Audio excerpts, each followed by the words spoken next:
Welcome to Infrastructure Week, where we cover all things lending tech and transformation. I'm Dave Silverstein, founder and CEO of NED. Certainly. When the pandemic hit, that first week and immediately thereafter, Albany was number 4 based on population in the country for the number of COVID incidences and deaths.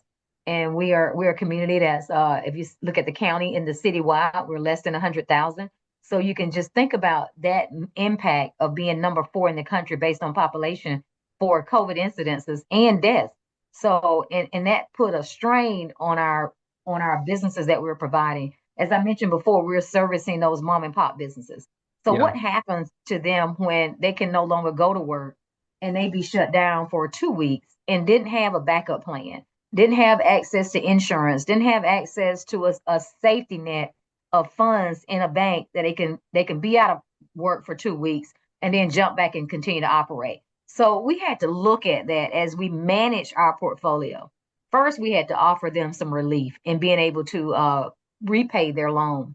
And we did that. And after that, we began to look at those business owners that were operating, say, for instance, a beauty salon who couldn't go back to work because the landlord said, I'm not going to open the business up. This was before we had any laws on the books to say that you're not going to be responsible for individuals getting COVID. And so even after the shutdown, she being not able to go back into your building because you don't own it, being controlled by the landlord. And we were seeing that happen over and over and over again. You had restaurants, you had beauty salons, you had any mom and pop that was not the owner of the commercial building having to wait until the landlord decides to make those corrective changes and open up the facilities.